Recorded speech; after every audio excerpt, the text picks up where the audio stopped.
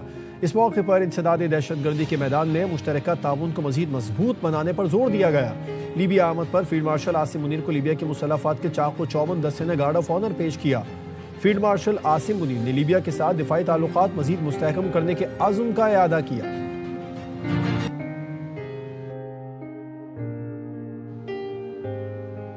Chief of defence forces کے دورہ امریکہ سے متعلق خبر درست نہیں ہے۔ ترجمان دفتر خارجہ نے رائٹرز کی خبر کی نفی کر دی۔ کہا، فیلڈ مارشل کے دورہ امریکہ اور ٹرمپ سے ملاقات کی کوئی اطلاعات نہیں ہے۔ کسی دورے کی منصوبہ بندی یا حتمی فیصلے سے متعلق کوئی معلومات موجود نہیں۔ سرکاری دوروں کا اعلان حکومت پاکستان باضابطہ طور پر کرتی ہے۔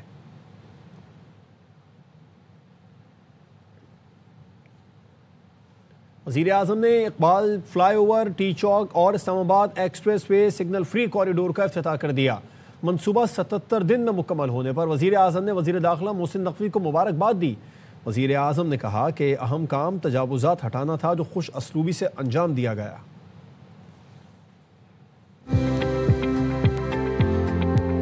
اقبال فلائی اوور کی بہت شاندار تکمیل کے موقع کے اوپر محسن نقوی صاحب ان کی پوری ٹیم پر بات پیش کرتا ہوں۔ ایک اور منصوبہ ریکارڈ ٹائم میں مکمل کیا۔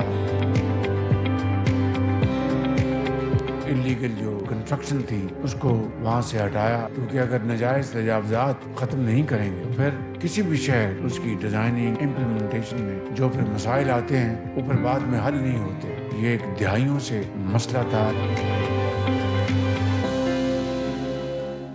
اسلام آباد میں تاجکستان کے ہفتہ ثقافت کی افتتاحی تقریب، صدر آصف زرداری نے ہفتہ ثقافت کا افتتاح کیا۔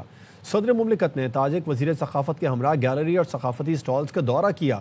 صدر آصف زرداری نے ثقافتی اسٹالز میں گہری دلچسپی کا اظہار کیا۔ تاجک وزیر ثقافت نے کہا کہ پاکستان اور تاجکستان مشترکہ تاریخی اقدار اور روایات رکھتے ہیں۔ دونوں ملکوں کے درمیان ثقافتی شعبوں میں تعاون خوشائند ہے۔ دہشت گردی واقعے کے بعد سڈنی سے 7 مبینہ دہشت گرد گرفتار کر لیے گئے۔ آسٹریلوی اسپیشل فورسز نے خفیہ اطلاع پر 2 گاڑیوں کا پیچھا کیا، نہ روکنے پر گاڑیاں ٹکرا کر فرار کی کوشش ناکام بنا دی۔ پولیس چیف نے کہا کہ ملزموں کے سڈنی حملے میں ملوث ہونے کے فی الحال ثبوت نہیں۔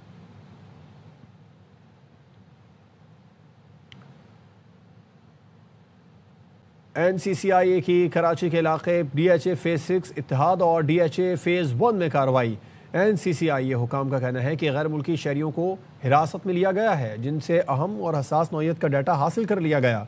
ملزمان اسکیم کے ذریعے منظم اور وسیع نیٹ ورک چلا رہے تھے اور اس کے ذریعے ہزاروں افراد کو مالی نقصان کا سامنا کرنا پڑا۔ تفتیش کا دائرہ کار وسیع کر کے نیٹ ورک سے منسلک افراد کی گرفتاریوں کے لیے کارروائیاں بھی جاری ہیں۔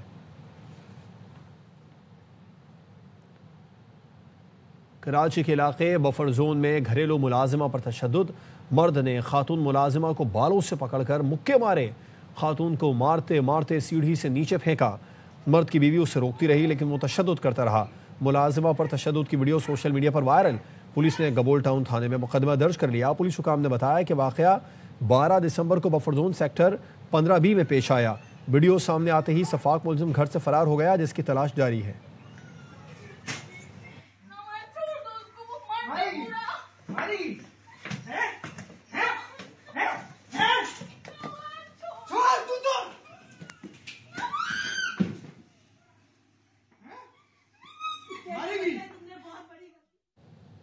خیرپور کے نواحی علاقے کوٹ ڈیجی میں آوارہ کتوں کے کاٹنے سے بچہ زخمی ہو گیا، جسے اسپتال منتقل کر دیا گیا ہے۔ اہل خانہ کا یہ کہنا ہے کہ بچہ اسکول سے واپس آ رہا تھا کہ کتوں نے حملہ کر دیا۔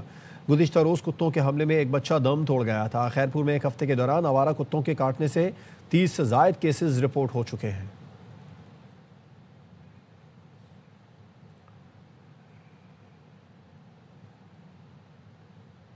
2025 لاہور میں جرائم پیشہ عناصر کی سرکوبی کا سال ثابت ہوا۔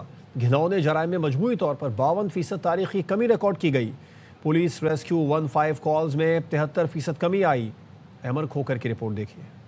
لاہور شہر میں جرائم کے حوالے سے 2024 اور 2025 کے 11 مہینوں کا تقابلی جائزہ۔ پولیس ریکارڈ کے مطابق 2024 کے مقابلے میں 15 پر کالز میں 73% اور گھنونے جرائم میں 52% تاریخی کمی ہوئی۔ 2025 میں قتل کے واقعات میں 30%، جبکہ ڈکیتی کے دوران قتل میں 38% کمی ریکارڈ کی گئی۔ اس طرح ڈکیتیوں میں 49، راہزنی میں 73 اور جھپٹے کی وارداتوں میں 51% کمی واقع ہوئی۔ گھروں میں ہونے والی چوری کی وارداتیں بھی 30% کم ہوئیں۔ ہم اپنی کرائم کی کالز پہ لوئسٹ ایور پچھلے 5 سالوں میں سب سے کم سطح پہ پہنچ گئے، جو 1756 کالیں تھیں صرف جو وارداتوں سے ریلیٹڈ تھیں۔ دہشت گردی اور جرائم پر مزید کنٹرول کے لیے شہر کے 16 داخلی اور خارجی راستوں پر جدید کیمرے نصب کیے گئے۔ چوروں کو پکڑ کے، ڈاکوؤں کو پکڑ کے جیلوں میں ڈالا گیا۔ اس وجہ سے جب یہ آپ کی سڑکوں سے لوگ نکل کے جیلوں میں چلے گئے، آپ کے لاہور میں امن و امان بھی قائم ہوا۔ D I G operation Faisal Kamran کا کہنا ہے کہ جرائم میں ریکارڈ کمی حکومتی سرپرستی، جدید ٹیکنالوجی اور پولیس فورس کی انتھک محنت کا نتیجہ ہے۔ کیمرہ مین اظہر بشیر کے ساتھ Ahmed Khokhar, year Y news, Lahore. Karachi کے مدرسے کے طلبہ نے سائنسی ایجادات پر مبنی ماڈلز تیار کر کے سب کو حیران کر دیا۔ طلبہ نے خلائی جہاز اور انسانی اعضاء سے لے کر سولر سسٹم تک مختلف طرز کے ماڈل بنا کر نمائش میں آنے والے شرکا سے داد سمیٹی۔ فیض اللہ خان کی رپورٹ۔ شیر شاہ کراچی کے جامعہ عثمانیہ میں طلبہ کے لیے مختلف زبانوں میں تقریری مقابلے اور سائنسی نمائش کا انعقاد ہوا۔ مدرسے کے طلبہ نے جہاں فن خطابت کے جوہر دکھائے، وہیں مختلف سائنسی ایجادات کے ماڈلز بھی پیش کیے۔ طلبہ نے ماڈلز کے بارے میں بتایا کہ سادہ انداز اور نہایت کم ترین وسائل میں انہیں تیار کیا۔ یہ میں نے ایک چھوٹے نقشے میں ایک گھر کا وہ بنایا، ماڈل بنایا، جس کا تعلق سول انجینئرنگ سے۔ یہ میں نے اس لیے بنایا کہ ایک محفوظ اور قابل رہائش گھر کن اصولوں پر بنایا جا سکتا ہے۔ جامعہ عثمانیہ کے محتمم مولانا عظیم اللہ عثمانی کہتے ہیں کہ مدرسے میں جدید اور قدیم علوم کو یکجا کر کے طلبہ کی تعلیمی ضروریات کو پورا کر رہے ہیں۔ ان بچوں کی حوصلہ افزائی کے لیے آج ہم نے اس پروگرام کا انعقاد کیا۔ اس پروگرام میں ان بچوں نے مختلف چیزیں ایسی ترتیب دی ہیں کہ جو شاید عام طور پہ دینی مدارس کے طلبہ سے ایکسپیکٹ نہیں کی جاتی۔ تقریب کے شرکا کا کہنا تھا کہ طلبہ نے بہترین ماڈلز تیار کر کے بتایا ہے کہ اگر موقع فراہم کیا جائے تو مدرسے کے طلبہ کسی سے بھی پیچھے نہیں ہیں۔ کیمرامین نعمان شیخ کے ساتھ Faiz Ullah Khan, A R Y News, Karachi. Karachi میں پشاور کے رنگ نمایاں، کہیں دکھائی دی ثقافتی جیولری تو کہیں لذیذ کھانوں کی خوشبو، روایتوں سے بھرپور قصہ خوانی کی تقریب نے شہر کی رونقیں بڑھا دی۔ تفصیلات روحا فاطمہ کی رپورٹ میں۔ روایتی انداز میں سجائے گئے سٹالز، زیورات، رنگ برنگی شالز اور چمچماتے رکشے۔ کراچی کے مقامی ہوٹل میں قصہ خوانی بازار سج گیا۔ چپلی کباب سمیت دیگر روایتی کھانوں نے شرکا کو پشاور کی یاد دلا دی۔ اس طرح کے ایونٹس ہوتے رہنے چاہیے۔ کھانا بہت اچھا ہے یہاں کا اور انوائرمنٹ بہت اچھا ہے، مجھے بہت اچھا لگا یہاں کے۔ منتظمین کا کہنا تھا کہ تقریب کا مقصد کراچی والوں کو پشاور کی اصل ثقافت کے قریب لانا ہے۔ ہر سال ہم کرتے ہیں، لوگ بہت پسند کرتے ہیں۔ ہم نے ڈیکوریشن جتنے بھی پراپس ٹریڈیشنل ہم نے ڈسپلے کیے ہیں کراچی کے لوگوں کے لیے، تاکہ وہ آئیں اور یہاں پہ KPK کا complete feel with the original authentic food enjoy کر سکیں۔ قصہ خوانی کا یہ رنگا رنگ بازار نہ صرف پشاور کی ثقافت بلکہ مختلف تہذیبوں کو ایک دوسرے سے جوڑنے کا خوبصورت ذریعہ بنا ہے۔ کیمرامین شاہد ویرانی کے ساتھ Ruha Fatima, A R Y News, Karachi. Multan میں محکمہ صحت کی ملازم نینا پولیو کے خاتمے کے لیے گزشتہ 10 سال سے گھر گھر جا کر 5 سال سے کم عمر بچوں کو قطرے پلا رہی ہیں۔ رانا فاروق کی رپورٹ۔ یہ ہے محکمہ صحت کی ملازم نینا، جو سردی ہو یا گرمی، ہر طرح کے موسم میں وطن عزیز سے پولیو جیسے موذی مرض کے خاتمے کے لیے اپنا کردار ادا کر رہی ہیں اور گھر گھر جا کر بچوں کو پولیو سے بچاؤ کے قطرے پلا رہی ہیں۔ نینا کا کہنا ہے انشاءاللہ وہ وقت دور نہیں جب پاکستان میں ایک بھی پولیو کا کیس نہیں ہوگا۔ انشاءاللہ وہ دن دور نہیں، ہم پاکستان میں ایک بھی پولیو کیس نہیں ہوگا، اس کے لیے ہم دن رات محنت کر رہے ہیں اور انشاءاللہ ایک دن ہم پورے ملک کو پولیو فری بنائیں گے۔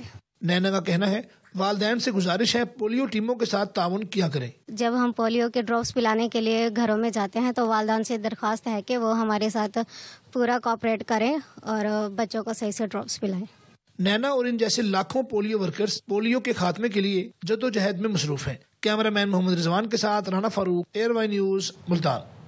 اہم خبر ہے، صدر مملکت نے معزول شدہ جج طارق محمود جہانگیری کو باضابطہ طور پر ڈی نوٹیفائی کر دیا ہے۔ معزول جج طارق محمود جہانگیری کو ڈی نوٹیفائی کرنے کا نوٹیفیکیشن بھی جاری کر دیا گیا۔ معزول جج طارق محمود جہانگیری کو ڈی نوٹیفائی کرنے کا نوٹیفیکیشن وزیر اعظم کو بھی ارسال کر دیا گیا۔ صدر مملکت نے معزول شدہ جج طارق محمود جہانگیری کو باضابطہ طور پر ڈی نوٹیفائی کر دیا۔ معزول جج طارق محمود جہانگیری کو ڈی نوٹیفائی کرنے کا نوٹیفیکیشن بھی جاری کر دیا گیا، اور معزول جج طارق محمود جہانگیری کو ڈی نوٹیفائی کرنے کا نوٹیفیکیشن بھی وزیر اعظم کو ارسال کر دیا گیا ہے۔ سیالکوٹ میں سردی کی شدت میں اضافہ ہوتے ہی شہری کشمیری سبز چائے سے لطف اندوز ہو رہے ہیں۔ نمائندہ ARY نیوز عامر جاوید ہمیں اس بارے میں مزید اپڈیٹ کریں گے۔ جی عامر۔